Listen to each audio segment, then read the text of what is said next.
Agradecemos a todos los asistentes que están participando en estos webinars del Colegio Colombiano de Gastroenterología, Hepatología y Nutrición Pediátrica. Este 2025 queremos tener unas actividades más dinámicas, más interactivas, que no sean solo de pronto una presentación magistral. Y por eso, cada cierta actividad de webinar vamos a tener a 2 colegiados, a 2 invitados que son expertos en el tema que estas personas pues nos van a participar en sus conocimientos. Entonces, el día de hoy tenemos un tema de hepatología pediátrica, disfunción metabólica asociada a hígado graso. Para nosotros es un gusto que nos acompañen, como les mencionaba, 2 expertas en el tema, 2 queridas colegas, como son la doctora Verónica Botero Osorio. La doctora es gastroenteróloga y hepatóloga pediatra del Hospital La Paz y Ramón y Cajal de Madrid, España. Actualmente hace parte del grupo de la unidad de trasplantes hepático de la Fundación Valle de Lili, Cali, y es coordinadora también del mismo servicio de gastroenterología y hepatología pediátrica. Y como otra colega que nos va a estar acompañando en esta actividad de expertos, en este conversatorio va a ser la doctora Margarita María Suárez Galvizo. Ella es gastroenteróloga, hepatóloga pediatra de la Universidad de Barcelona, Universidad El Bosque, y actualmente está trabajando en el Hospital Pablo Tobón Uribe de la ciudad de Medellín. Entonces, les damos la bienvenida y muchas gracias por acompañarnos en este espacio. Bueno, muy buenas tardes para todos, ya tarde-noche.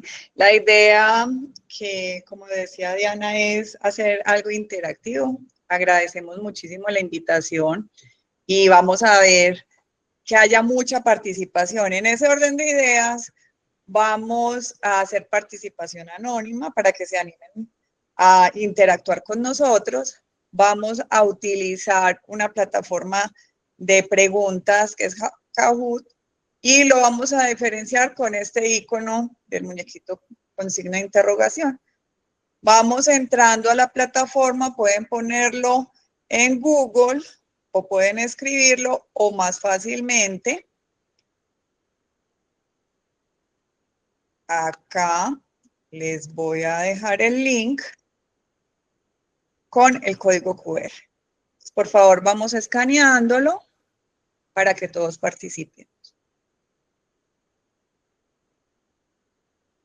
Recuerden, pueden poner cualquier nombre, el astronauta, una inicial, un animal, lo que quieran.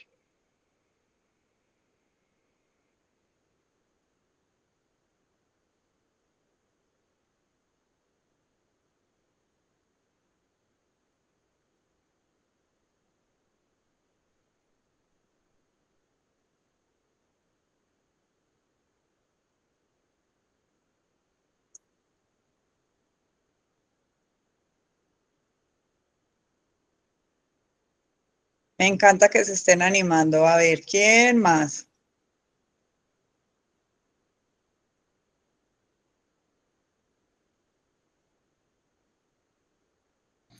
A mí me gusta la variedad de personajes, ¿no? Desde caricaturas hasta animales, muy interesante. Sí. Bueno, damos un momentico.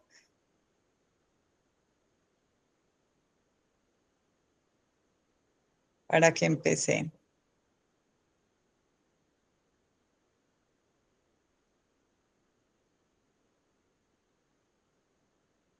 Si alguien se sale en cualquier momento, este es el pin del juego y pueden acceder nuevamente sin ningún problema. O me dicen y vuelvo a mostrar el código QR.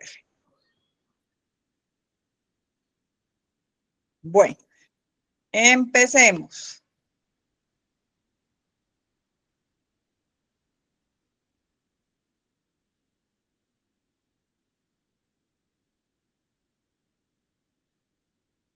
¿Cuál es la nueva denominación del síndrome asociado a hígado graso? Entonces, en sus celulares van a aparecer las 4 opciones: disfunción metabólica asociada a enfermedad por esteatosis hepática, esteatohepatitis, hígado graso no alcohólico o enfermedad de depósito.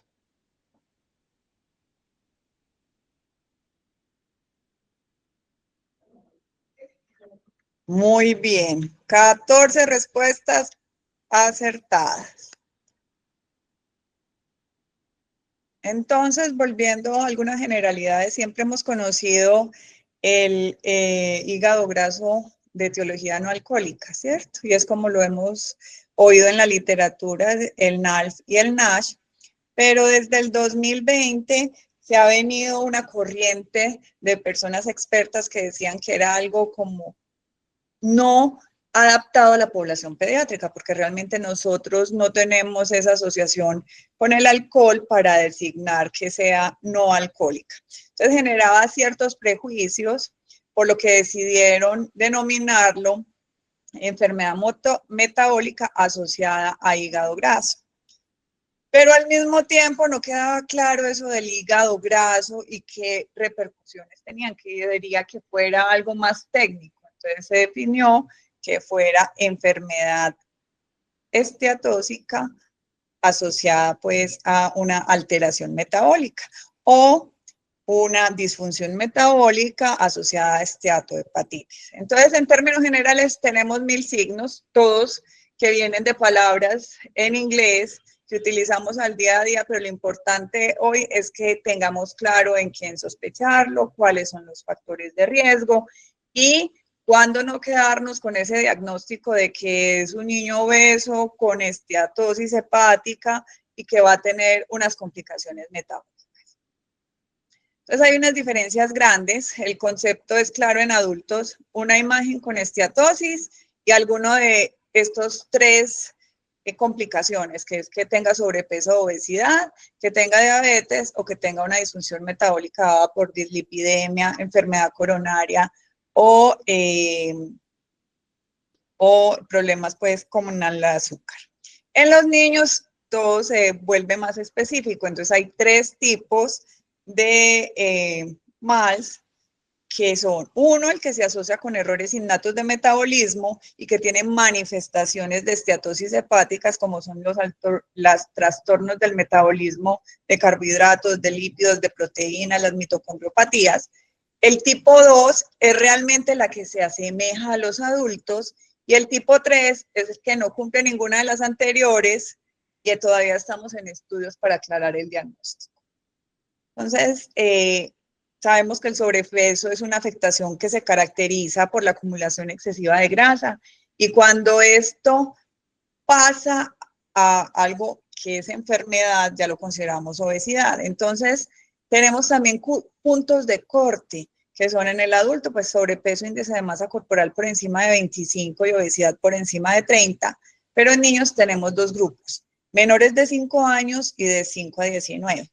En menores de 5 años, sobrepeso más 2 desviaciones estándar y obesidad más 3.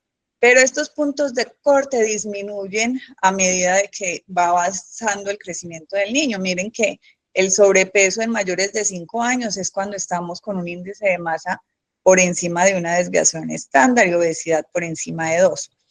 Y realmente sabemos que es una pandemia, que cada vez vemos más pacientes con sobrepeso, casi el 14% de la población.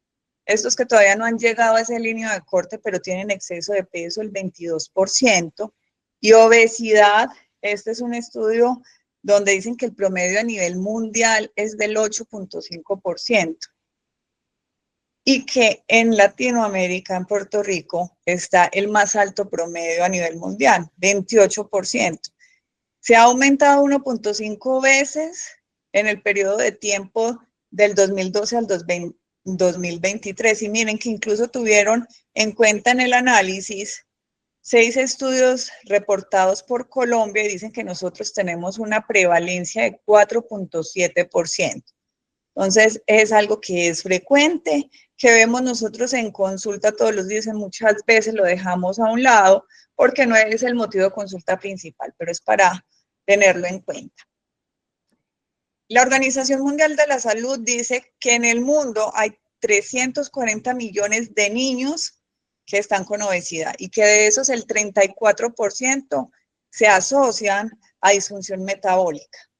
Entonces, esto es muy importante porque no solo son las complicaciones metabólicas, sino la progresión del daño a nivel hepático. Tenemos el hígado graso, tenemos que esta inflamación y toda esta respuesta nos lleva a una fibrosis hepática está una cirrosis y miren, hasta el 16% de los niños con disfunción metabólica asociada a hígado graso se va a diagnosticar cirrosis al momento en hacer el diagnóstico. Y aunque nuestro grupo etario no es tan frecuente, el cáncer hepatocelular puede ser hasta en el 1% de estos pacientes. Y realmente en este momento en la población de adultos son la segunda causa para trasplante.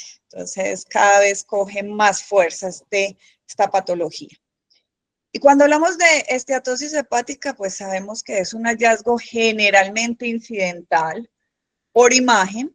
Encuentran la ecografía de esteatosis 2 en el niño gordito, pero también lo podemos hacer por la biopsia, que enseguida Vero nos comentará pues la clasificación y la utilidad. Pero es muy importante que eso también nos habla del grado de inflamación, de fibrosis, y que también tenemos una herramienta importante que es la inflamación en los paraclínicos. Entonces, no solo es la esteatosis, sino la esteatohepatitis, cuando hay repercusión en la bioquímica hepática.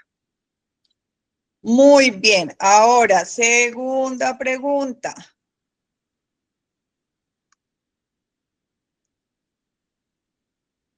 Bueno, por acá iba el marcador, a ver cómo sigue esto. ¿Qué alteraciones pueden incluir la disfunción metabólica? Excepto hipertensión, diabetes, hipotiroidismo o dislipidemia.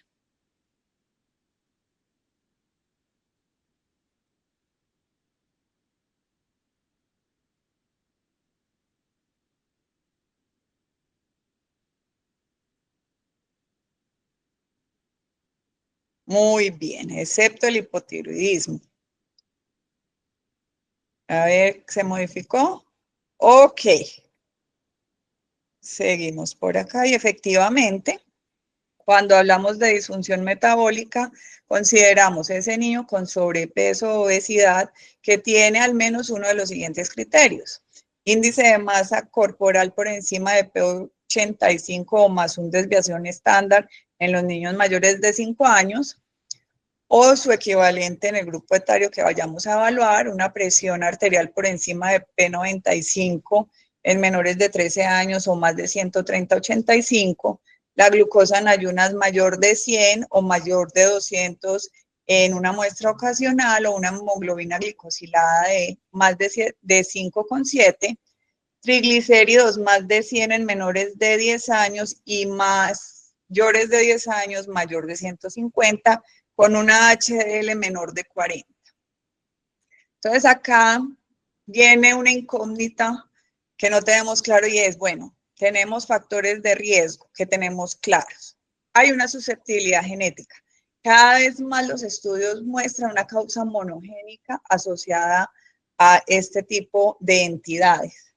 Entonces dicen, ok, la obesidad es un factor de riesgo, el sexo masculino también, descendencia asiática o de Latinoamérica también se ha asociado, síndrome de ovario poliquístico y el hipotiroidismo. Pero vienen otros factores que no sabemos si es riesgo o consecuencia, que es el SAOS, que es la diabetes con la resistencia a la insulina, que incluso más adelante miraremos que hace parte de la fisiopatología, la dislipidemia y la hipertensión. Siguiente pregunta.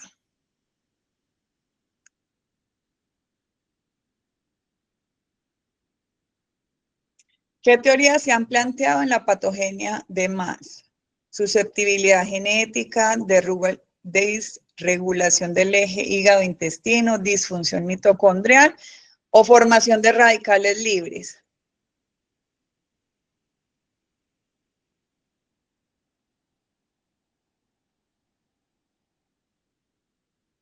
Muy bien, de todo un poco.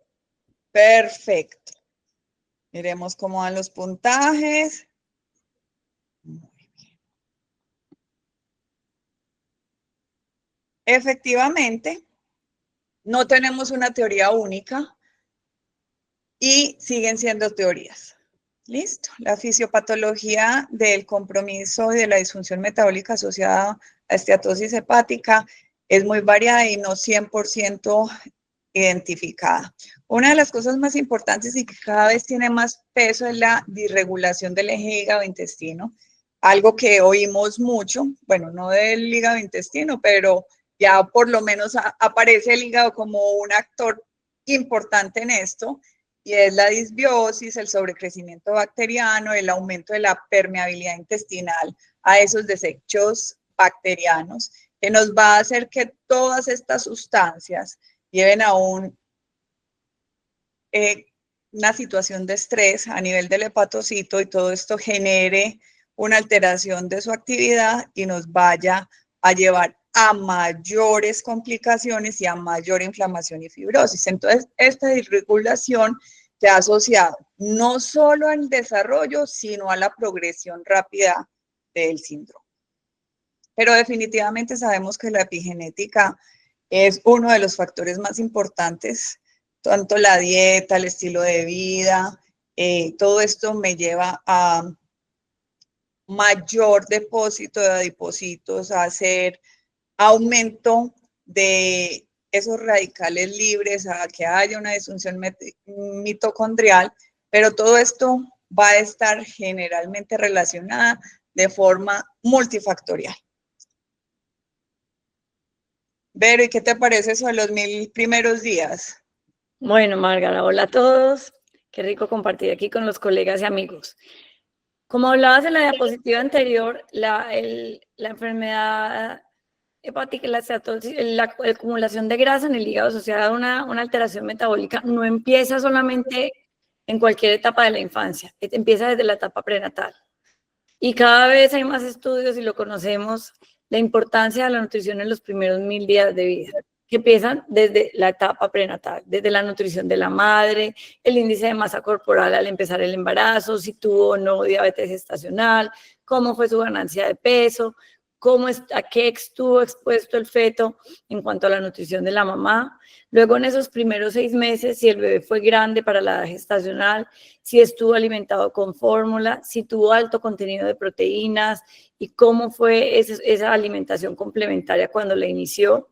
Y después, hasta los 2 años, cómo fue esa ganancia de peso, la introducción temprana de los sólidos y la microbiota intestinal, que como tú decías, ahora sigue siendo algo que cada vez está más involucrado en muchas patologías crónicas. ¿Cómo hacemos el diagnóstico? Preguntemos. A ver, antes de que les cuentes. ¿En quién se sospecha más? ¿En niños con obesidad y mejoría de antropometría durante el seguimiento? ¿En niños con sobrepeso en manejo nutricional? ¿Niños sin obesidad con elevación de transaminasas o niños con sobrepeso y factores de riesgo?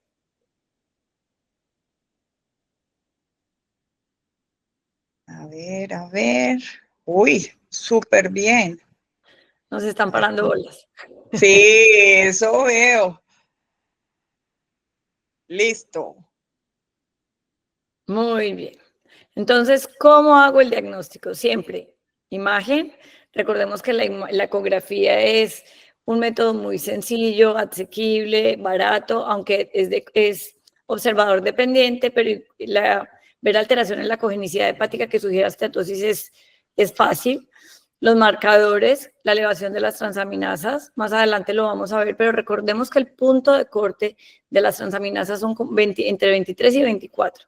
Muchas veces vemos pacientes que van crónicamente con transaminasas alrededor de 50 y tienen sobrepeso y no lo sospechamos. Lo más importante es que lo sospechemos.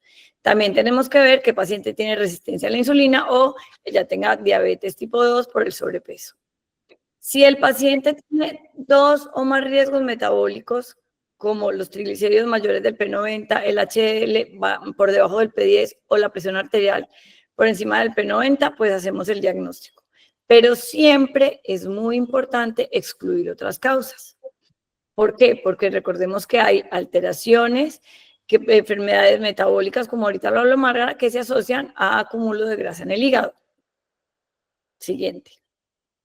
Como decíamos, la ecografía es muy sencilla, pues es asequible, es económica, tiene una sensibilidad aceptable con una especificidad muy buena, depende del observador. Sin embargo, cuando hay una esteatosis menor del 20%, o cuando el índice de masa corporal del niño es muy elevado, pierde sensibilidad porque hay menos ventana para ver la alteración ecográfica. Recordemos que cada vez hay más publicaciones de la importancia de la elastografía que está reemplazando, como todos sabemos, la elastografía es un método similar a la ecografía, pero que mide la fibrosis y el riesgo de fibrosis. Inicialmente apareció en la década de los 90 para los pacientes con hepatitis C, los adultos, con el riesgo de cirrosis y viendo la fibrosis hepática y evitaba las biopsias. Sin embargo, cada vez está teniendo más utilidad en muchas enfermedades.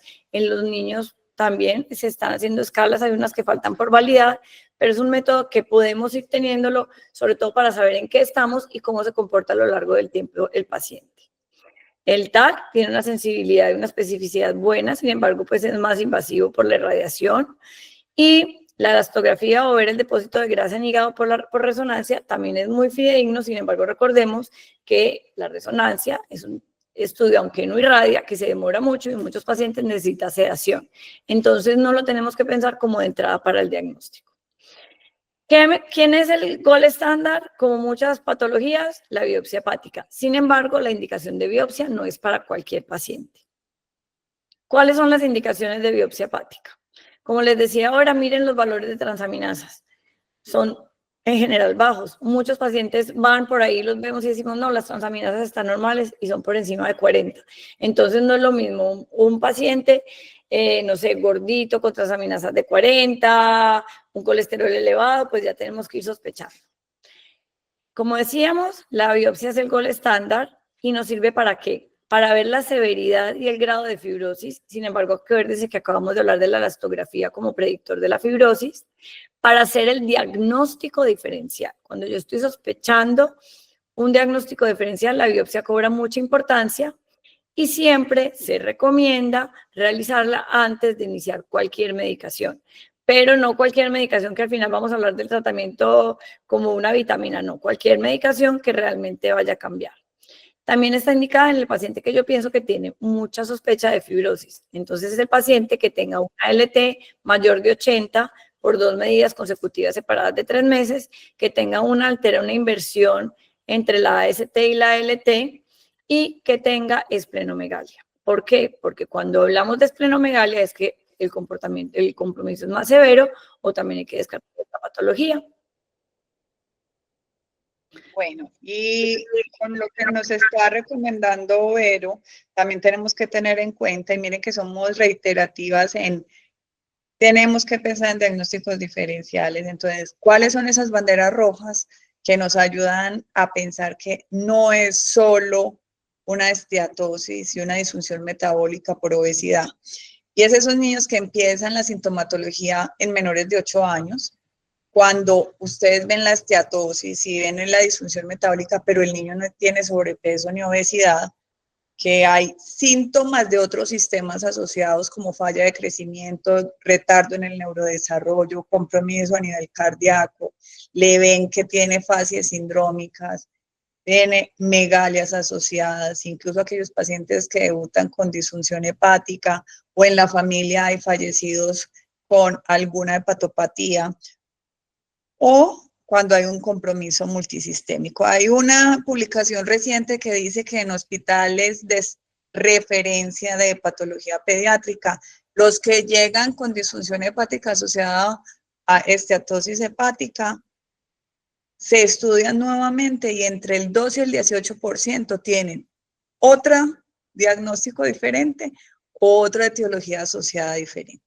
Entonces es importante que tengamos en cuenta eso y en ese orden de ideas nosotros queríamos exponerles algunos de los casos clínicos para que tengamos en cuenta que no todo es el niño gordito con hígado graso. Este es un paciente de 6 años, lo conocimos en el 2023. Los antecedentes personales, 4º embarazo, pero tenía 2 abortos previos. Realmente una gestación muy adecuada, un parto normal, pues por cesárea, pero con una adaptación neonatal normal, pero a partir del año de vida empezó a estar con bajo peso. Tenía antecedentes familiares, el papá sea gástrico, madre hipertensión y la hermana con autismo. no había consanguinidad y no compartían apellidos. Entonces, la primera vez que lo evaluamos, mirábamos que teníamos un examen físico normal. La madre y el paciente estaban absolutamente ansiosos durante toda la valoración y en la antropometría veíamos una talla de edad menos 1.3 desviaciones estándar y un índice de masa corporal de menos 2,9. Nos trajeron paraclínicos y veíamos que en noviembre del año anterior tenía transaminasas de 275 y 182 y una ecografía que hablaba de esteatosis hepática grado 1. Entonces, ¿acá qué tenemos? Una hipertransaminasemia, una desnutrición por los datos antropométricos, pero una esteatosis en un niño sin obesidad, ya eso nos genera una alarma y tenemos que estudiar. Pero además de eso, la esteatosis que se asocia, o sea, la esteatohepatitis, o sea, cuando ya hay compromiso de las transaminasas, debemos de hacer el enfoque de hipertransaminasemia. Entonces, recordemos, primer eslabón, descartar todas las causas infecciosas, tóxicas, metabólicas como la tiroides. Si eso es negativo, seguimos con enfermedades autoinmunes o la enfermedad de Wilson. Si no hemos hallado un diagnóstico, una explicación clara, un error innato de metabolismo, o ya avanzamos a estudios genéticos para que disminuyamos un poquito ese porcentaje de pacientes que quedan sin etiología de su compromiso. Entonces pedimos exámenes de control, transas persistentemente elevadas, una dislipidemia, colesterol total en 240 con una LDL en 154, una tiroides con función normal, un INR normal, una iontoforesis en el contexto del paciente con desnutrición que fue negativo, todo el tamizaje infeccioso fue negativo con autoinmunidad negativa y el estudio de cobre nos hablaba de una ceruloplasmina de 5 con un cobre en orina de 77. Entonces ahí dijimos, bueno, ¿qué será? Pena, Márgara, recordemos que el valor normal de la ceruloplasmina es 20. Perfecto, gracias, Vero. Entonces dijimos, esto no suena bien, vamos a pensar en una enfermedad de Wilson, solicitamos valoración por oftalmología para descartar el anillo de Kaiser-Fleischer, psicología lo vio por su ansiedad y dijo que tenía un déficit de atención en una hiperactividad, y neuropediatría le pidió una resonancia que fue normal.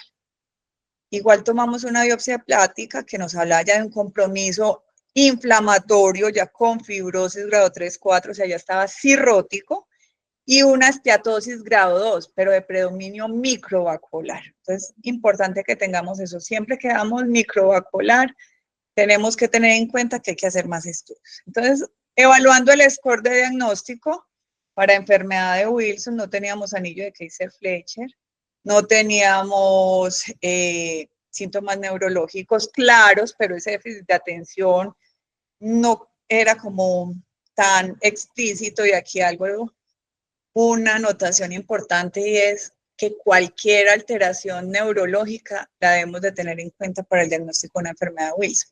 Incluso ese tan famoso déficit de atención, la primera manifestación de ese compromiso neurológico. No tenía anemia con CUMS negativo, vimos que el cobre urinario estaba entre 1 y 2 veces su valor normal. Realmente no teníamos hallazgos a la biopsia subjetiva, pero como nos comentaba Vero ahorita, miren, ceruloplasmina, lo normal, mayor de 20, pero él lo tenía en menor de 10. Entonces esto nos daba 3 puntos, o sea, una sospecha. Ahí nos preguntamos, bueno, ¿empezamos tratamiento o no? Entonces se hizo dieta exenta en cobre, empezamos zinc, mientras lo valoraba genética y hacíamos el estudio molecular.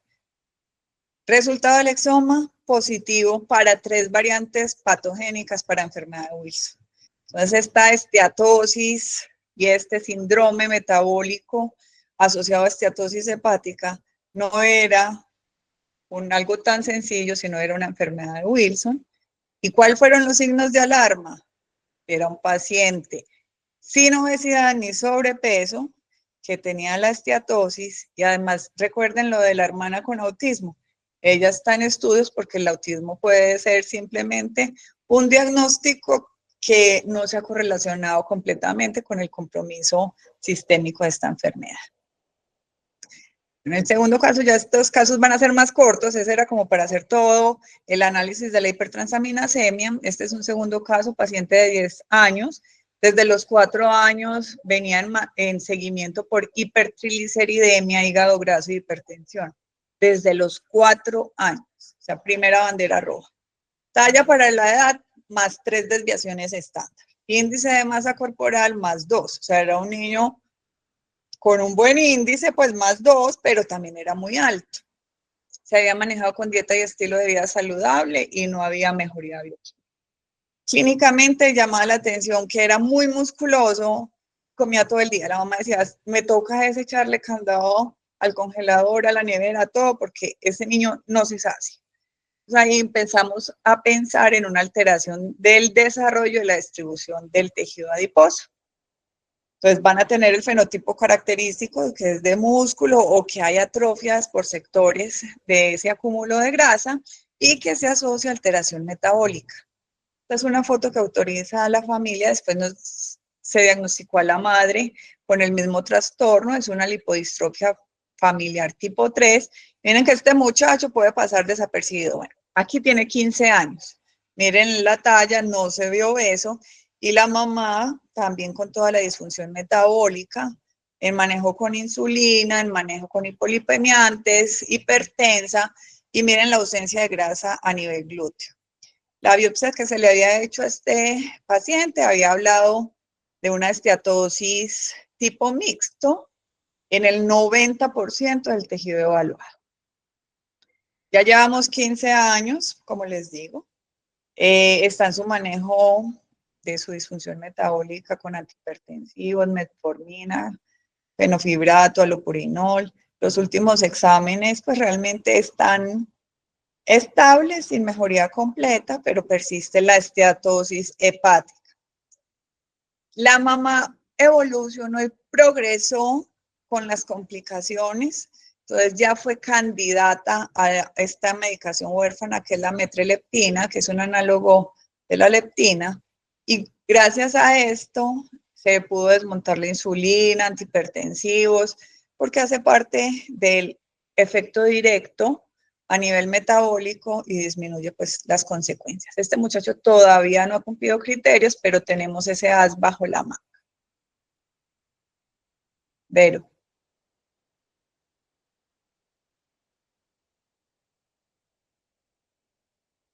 Vero. Está sin audio, Vero. Perdón. Ahora vamos a hablar. Este es un niño aquí residente de Cali, sino que en los últimos 5 años se había ido a vivir a Estados Unidos. Llegó por urgencias por un cuadro de dolor abdominal que se asociaba a estreñimiento, con un peso de 66 kilos, con una talla de 1,40, un índice de masa corporal de 30, la presión arterial estaba ahí limítrofe y unas transaminasas 4 o 5 veces más el valor normal, con un colesterol total de 155, con un HDL de 48 discretamente bajo, una glicemia 98, que aunque está por debajo de 100, no es normal un niño de 11 años con una glicemia en ayunas de 98. Se enfocó inicialmente como un síndrome de metabólico y nos pidieron valoración. En la ecografía tenía aumento de la cogenicidad, infecciosas negativas, sin embargo, se le pidió autoinmunidad y tenía ANAS, antimúsculo liso positivo. Recordemos que en niños se consideran positivos por encima de 1 en 20. Le hicimos una biopsia hepática que mostraba una hepatitis de interfase con un infiltrado linfoplasmotitario, compromiso de la placa limitante, fibrosis grado 2 y una estatosis microvascular. Hicimos el diagnóstico de hepatitis autoinmune tipo 1. Miren la importancia.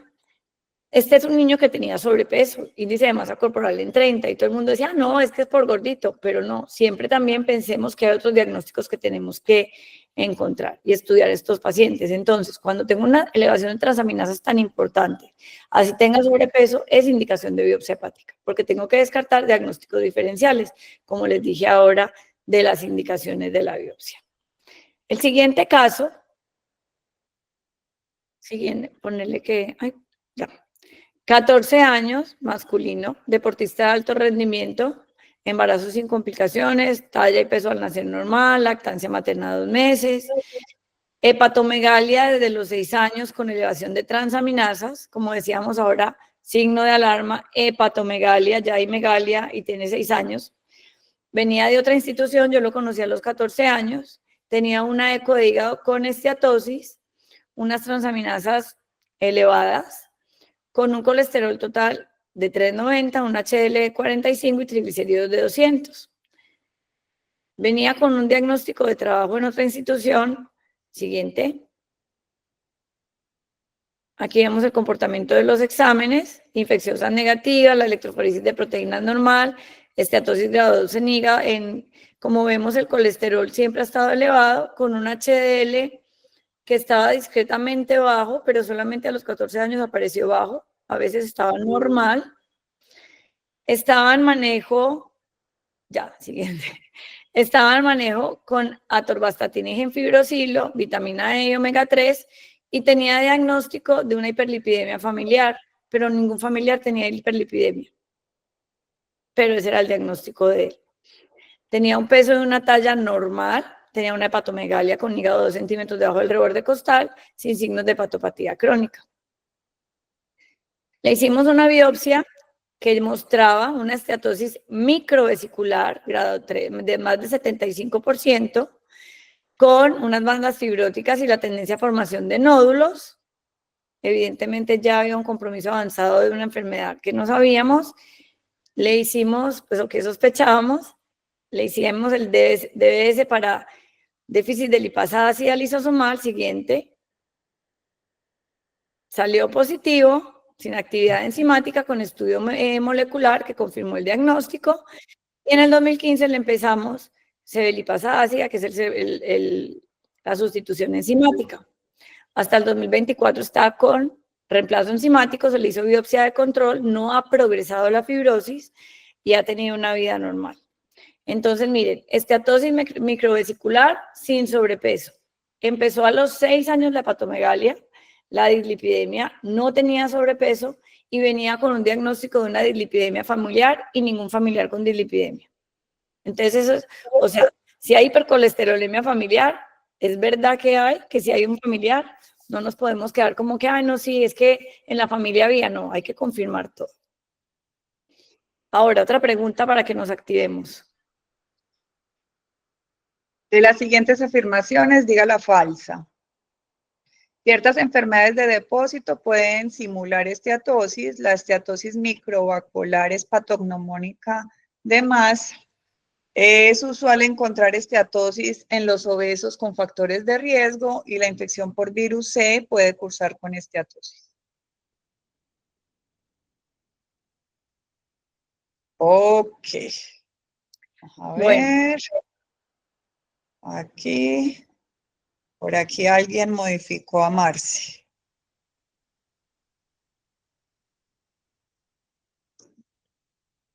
Entonces, entre los diagnósticos diferenciales, tengamos en cuenta que hay otras patologías, errores innatos de metabolismo, glucogenosis, fructosemia, déficit de lipasa ácida, Wilson, a nivel gastrointestinal, intestino corto, enfermedad celíaca o enfermedad inflamatoria intestinal, el hipotiroidismo, diabetes, las lipodistrofias, la malnutrición. Entonces, por favor, siempre que haya alguna bandera o algo que no termine de valorar, de caber en ese diagnóstico de una disfunción metabólica asociada a esteatosis hepática, vamos más allá. De las opciones terapéuticas, a ver que no nos vayan a dormir, Vero. Margarita, un favor, antes de que hagas la pregunta, se le cerró el QR a algunas personas. No sé si puedes en un minutico volver a presentárnoslo para que puedan seguir contestando. Podemos poner, faltan 2 preguntas, este pin del juego en la página de, pues entran a Google, Kahoot. En la página de Kahoot ponen este pin. Población pediátrica, hay cada vez más opciones terapéuticas efectivas para el manejo de masa. Uy, esto está como muy Similar. Ay, ay, ay. Vamos a ver qué más vemos por acá. Ya hay mucho movimiento. Esto se está moviendo. Entonces, ya hablando de las opciones terapéuticas, todos conocemos que se basa en 3 ejes fundamentales: el estilo de vida saludable, lo que es la higiene del sueño. Cada vez vemos que los niños están pegados a pantallas, tanto en el colegio como en el día a día. Se han convertido en las niñeras electrónicas. O sea que impactar en esto nos va a ayudar mucho. El ejercicio y la dieta baja fructosa, baja comida procesada. Sin embargo, en los estudios no hay una recomendación clara de que una dieta u otra vaya a mejorar, simplemente que sea saludable y adaptado a las condiciones culturales que tenga. Entonces, ¿qué se ha visto? Que en adultos una pérdida de peso del 5% mejora en el 70% la esteatosis. Pero si llegamos a perder el 10%, nosotros grandes, mejora el 90% de la esteatosis y hasta un 50% la fibrosis. Y en los niños que se dice, independiente que haya pérdida de peso, con estos manejos hay una mejoría en la resistencia a la insulina, que hace parte en esa NOxa y en ese estado de radicales libres y de NOxa a nivel del hepatocito. Pero, ¿qué hay de nuevo? Vero, ¿qué encontraste de nuevo? Definitivamente, y vamos a ver adelante, hay muchos estudios en la dieta. La fructosa, como decía Márgara, no se ha demostrado, devuélvelo Márgara, por favor, no se ha demostrado ninguna dieta. Sí hay discretamente una mejoría en la dieta mediterránea por la cantidad de antioxidantes, es como la única dieta que más ha demostrado que puede mejorar. También el exceso de fructosa, se ha visto que empeora el hígado graso, pero no hay estudios en niños. Ahora sí, siguiente. No, ¿qué intervenciones? Entonces, baja carbohidratos, bajar la fructosa, las bebidas azucaradas, dar dietas sin azúcar y no enseñar a los niños y a los pacientes a tomar edulcorantes, ¿no? A que aprendan que no necesitan endulzar los alimentos para que tengan un buen sabor, un sabor agradable. Y obviamente dietas bajas en grasas poliinsaturadas, pues obviamente va a mejorar todo el perfil metabólico. Como les decía ahora, la dieta mediterránea se ha demostrado que tiene mejor efecto en bajar las transaminasas por su efecto antioxidante y en el control del peso. En cuanto a los suplementos nutricionales o vitaminas, el DHA puede mejorar el perfil lipídico, sin embargo, no está demostrado claramente y no se recomienda como una indicación en todos los pacientes. La vitamina D, que tiene estudios en obesidad, en depresión, en muchísimas cosas, pero tampoco hay nada concluyente, desafortunadamente. La vitamina E es la única que tiene como el estudio más grande publicado en niños para mejorar el hígado graso. Sin embargo, no se ha demostrado que mejore el perfil hepático como tal y no hay diferencia, entonces se puede recomendar, pero no está claro su beneficio. La colestiramina mejora las transaminasas, pero no cambia mayor y tampoco está demostrado. Y los probióticos, como hablábamos en la fisiopatología, cada vez están metidos en más enfermedades crónicas y el sobrepeso y el hígado graso no es una de esas. Sin embargo, no está demostrado qué cepa, qué cantidad, entonces no es una recomendación. Siguiente. En cuanto a la terapia farmacológica como tal, tenemos varias opciones. Vamos a preguntar. Vero, la pregunta. A ver. El único manejo efectivo es dieta, cambios de hábito y ejercicio. ¿Quién dice sí? ¿Quién dice no?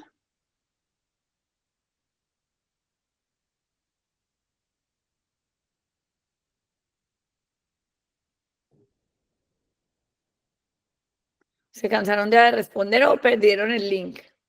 Sí, yo creo. Ok, también muy parejos. Bueno, pero entonces, insisto, no nos están parando muchas bolas. No, han estado muy juiciosos. Y es que algunas personas perdieron el link, pero como decía la doctora Margarita, es que ingresen por Google a Yahoo y ponen el código que se les mostraba hace un rato, no lo veo ahorita. Pero bueno. Pero esto sale solo en las preguntas, Dianis. Ok, listo. Ahí, en ese código. Ese código. 602-22-900, lo voy a copiar en el chat, ¿vale? Ay, todavía no, esperemos. Perfecto. En cuanto a la terapia farmacológica, pues tenemos varias opciones. Ya hablamos de la vitamina. ¿Qué pasó? Diana, silencio. Dale. En cuanto a la terapia farmacológica, la vitamina E no está recomendada en niños. Como les decía, hay un único estudio, aunque es con buen volumen, es como el que más soporta en la literatura que podría tener utilidad. Sin embargo, puede tener en adultos riesgos de obesidad de próstata, de SB hemorrágico, entonces, y no se ha demostrado el beneficio a largo plazo. Entonces, es como decisión de cada uno si lo utiliza o no. La metformina, que está muy recomendada en adultos cuando hay esteatohepatitis. En los niños está probado solo si hay diabetes en mayores de 10 años y no está probada en el manejo solo de obesidad. Sin embargo, en los niños con obesidad y que están en resistencia a la insulina y que tienen más de 10 años, se está probada y se puede utilizar. Pero no se ha demostrado su beneficio en disminuir la inflamación hepática. Los agonistas del GLP-1 que están en uso y sobreuso en adultos, en niños no están aprobados. Hay que recordar los efectos secundarios de náuseas, la pérdida de peso, el estreñimiento, y cada vez hay más estudios en adultos que tienen un efecto de rebote. Entonces hay que ser muy cuidadosos con su uso. En niños todavía no tenemos cómo. Sobre la FDA solo ha aprobado el liraglutide y el semaglutide en mayores de 12 años, pero con obesidad e IMC, o sea, índice de masa corporal mayor de 40. Ahí están las dosis. Y el Orlistat, que es el inhibidor de la lipasa a nivel del tracto gastrointestinal, también está recomendado para mayores de 12 años y con obesidad.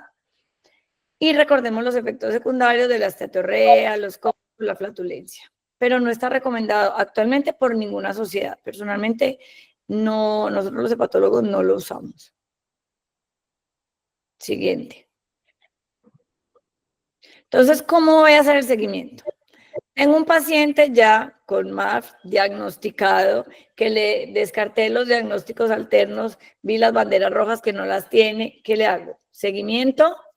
Le insisto en la dieta, los hábitos, y esa dieta y los hábitos no normalmente son para él, sino para toda la familia, porque generalmente uno ve al niño con este problema y los papás están muy parecidos. Si hay mejoría en el peso, en el índice de masa corporal y la ALT a 3 o 6 meses, y si tiene comorbilidades, pero es menor de 5 años, endocrino y genética por las bacterias rojas. Si tiene entre 5 y 11 años, seguimiento y dieta, ejercicio y hábitos y nada más.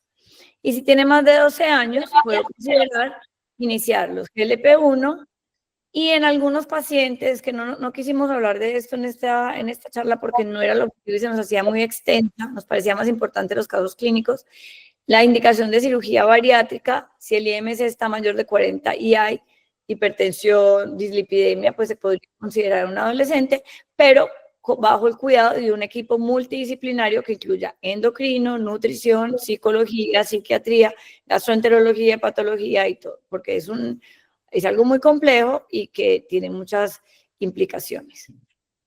Entonces, todos los niños con sobrepeso o IMC elevado, factores de riesgo, que tengan un hermano gemelo con antecedente de disfunción hepática, o sea, de hígado graso, y un factor de riesgo, le debo hacer screening para estatosis con eco y ALT a todos los pacientes. Sí o sí, mayores de 8 años. Y si hay bacteria roja, menores. Si la eco está normal y tengo la ALT normal, le hago seguimiento, educación y cambios en el estilo de vida. Eso sí, estar pendiente de los factores de riesgo. Si tengo una eco normal y una ALT elevada, lo debo remitir al gastroenterólogo o al hepatólogo. Si tiene esteatosis y ALT elevada, también remitirlo al hepatólogo. Si tiene signos de bandera roja, me voy a buscar el diagnóstico diferencial y si excluyo que no tiene signos de bandera roja, pues me quedo con el diagnóstico de síndrome de disfunción metabólica asociada al hígado graso y hago el manejo pertinente del que estábamos hablando. Siguiente. Bueno. Yo creo que sigue otra pregunta. ¿O no? Ah, no, ya las conclusiones. No. Bueno, definitivamente, pues quisimos hacerlo muy dinámico, eso nos tomó más tiempo, pero para llevar a casa algunas ideas importantes, definitivamente la disfunción metabólica asociada a esteatosis hepática es frecuente, es silente, o sea que muchas veces es un hallazgo incidental, no hay un método de screening 100% confiable.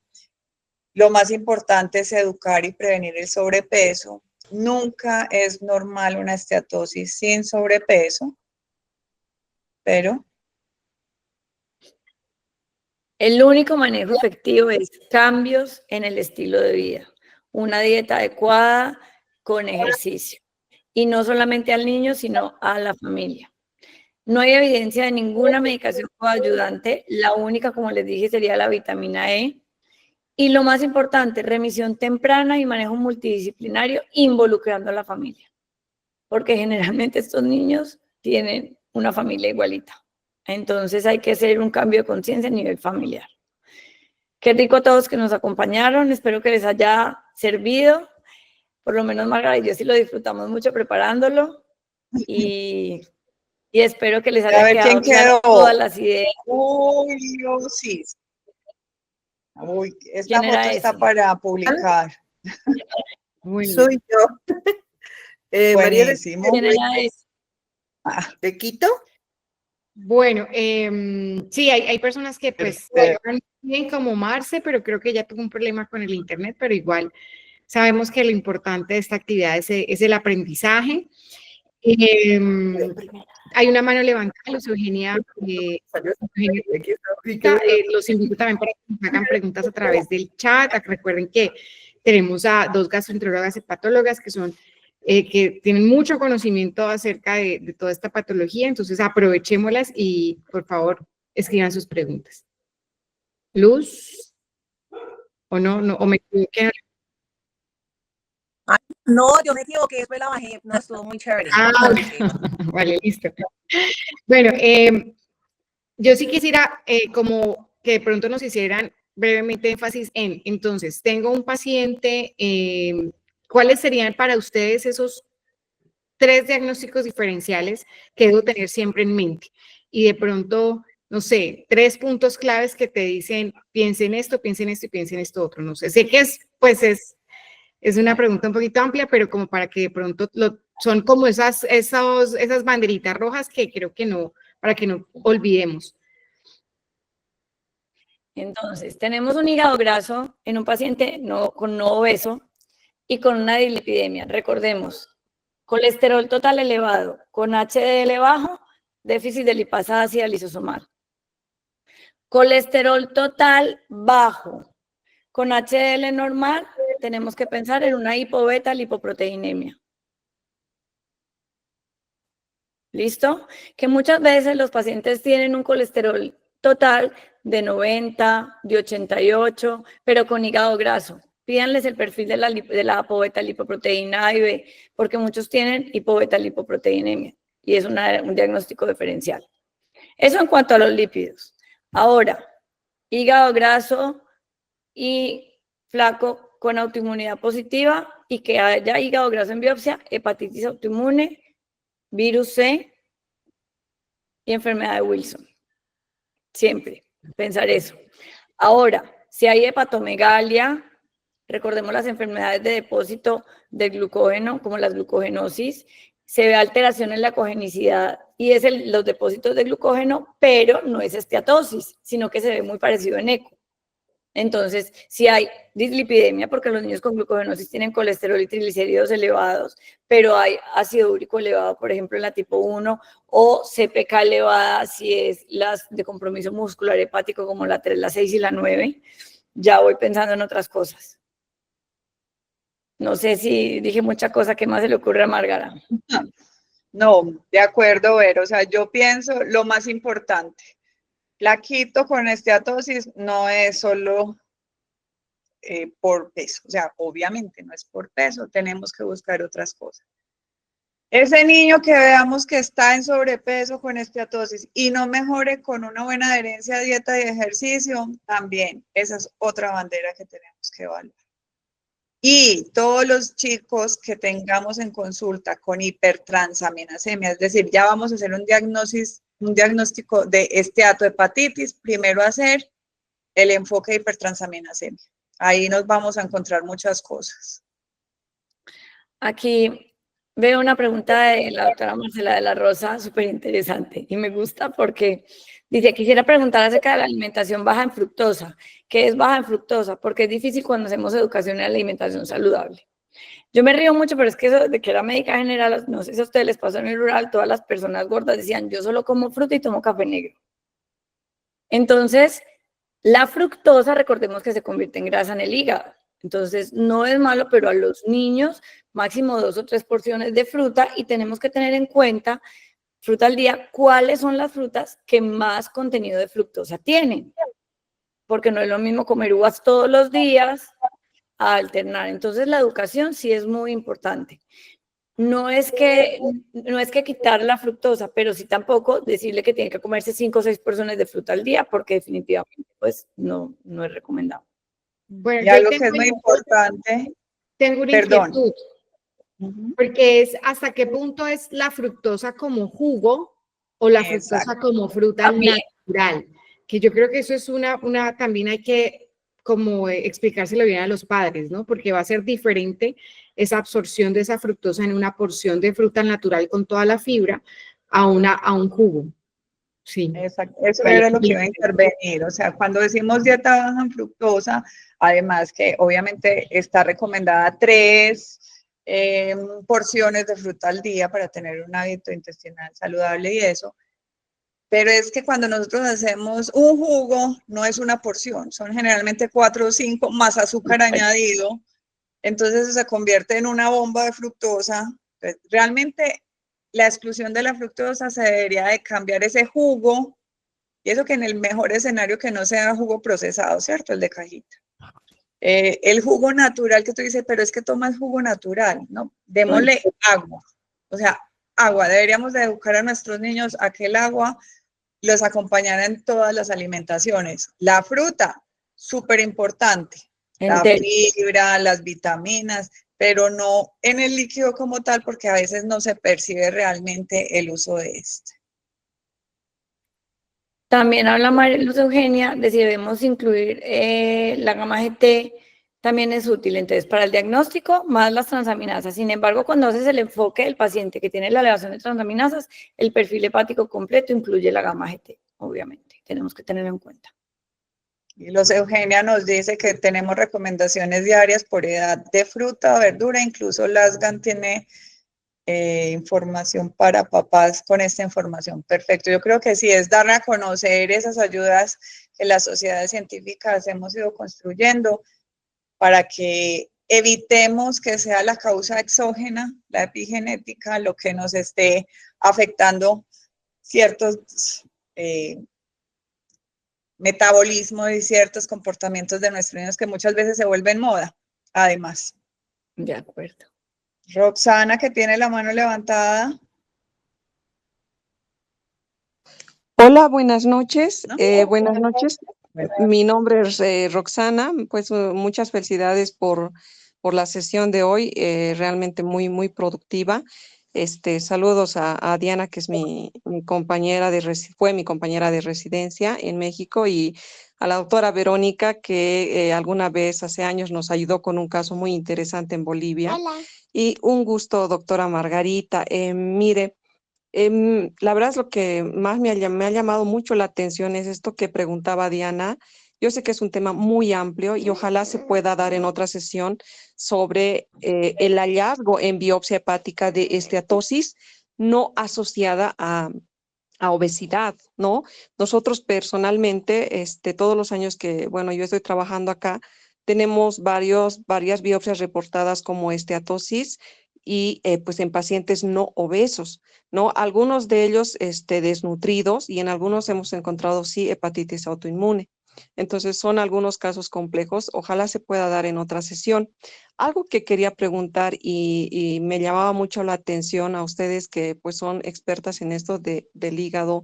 La doctora hacía énfasis en el hallazgo de la biopsia hepática y decía, no, es importante, no sé si entendí bien, un hallazgo microvesicular, que ahí siempre hay que hacer un diagnóstico diferencial, porque a nosotros a veces nos toca muchas veces leer la biopsia, el informe microscópico detallado para tratar de llegarle a un diagnóstico, ¿no? A estos casos cuando no se asocian a obesidad.